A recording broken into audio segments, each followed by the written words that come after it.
نحمده ونصلي على رسوله الكريم اما بعد فاعوذ باللہ من الشیطان الرجیم بسم اللہ الرحمن الرحیم۔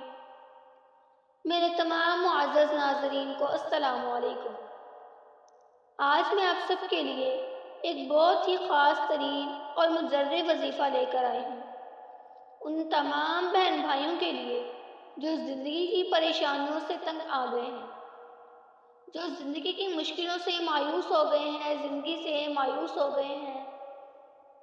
اس وظیفے کی برکت سے اللہ رب العزت آپ کو ایسی مدد، ایسی نصرت عطا فرمائیں گے کہ آپ کے نصیب اور تقدیر تک بدل جائیں گے۔ اللہ رب العزت کی آپ کو مدد حاصل ہوگی صرف ایک چھوٹے سے عمل سے۔ اس وظیفے کی برکت سے آپ کی تقدیر تک بدل جائے گی، آپ کی ہر جائز حاجت پوری ہو جائے گی۔ اللہ رب العزت غیب سے آپ کی مدد فرمائیں گے۔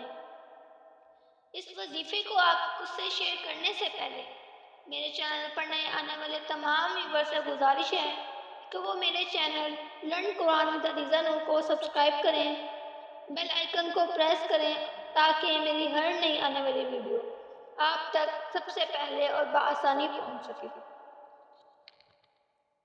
آپ صلی اللہ علیہ وآلہ وسلم کا فرمان ہے کہ جو مجھ پر درود پاک کی کثرت کرتا ہے، اللہ رب العزت اس کو بخش دیتا ہے۔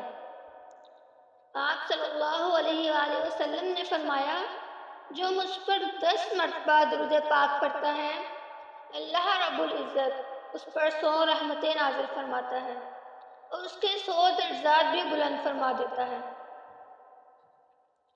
جب بھی ہم رات کو سونے سے پہلے بستر پر جائیں تو باوضو ہو کر جائیں، باوضو ہو کر سوئیں اور خانہ کعبہ کی طرف منہ کر کر سوئیں۔ اور رات کو سونے سے پہلے اگر آپ چاہتے ہیں کہ آپ صبح اٹھیں تو آپ کی حاجت پوری ہو جائے، اگر آپ کو کہیں جاب نہیں مل رہی، آپ انٹرویوز دیکھ دیکھ کر مایوس ہو گئے ہیں، آپ کی جاب نہیں مل رہی، یعنی کہ آپ کو کسی بھی قسم کی پریشانی ہے، تو اللہ رب العزت آپ کی پریشانی کو دور فرما دیں گے اس مجرب اور بابرکت وظیفے کی وجہ سے۔ آپ کی وہ جائز حاجت ہر حال میں پوری ہو جائے گی۔ جیسے ہی آپ اپنے بستر پر آئیں تو درود پاک آپ لوگوں نے پڑھنا ہے، یعنی کہ جیسے ہی آپ اپنے بستر پر آئیں تو آپ لوگوں نے درود پاک پڑھنا ہے۔ 11 مرتبہ آپ لوگوں نے درود پاک پڑھنا ہے۔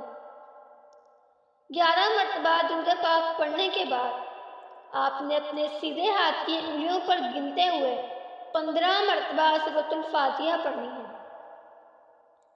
15 مرتبہ سورۃ الفاتحہ پڑھنے کے بعد 10 مرتبہ یہ آیت پڑھنی ہے، نصر من اللہ وفتح قریب، اور پھر آخر میں درود پاک پڑھنا ہے اور پھر اس کے ساتھ دعا مانگنی ہے۔ دعا اپنے کامل یقین اور بھروسے کے ساتھ مانگنی ہے کہ اللہ رب العزت آپ کی اس دعا کو ضرور قبول فرمائیں گے۔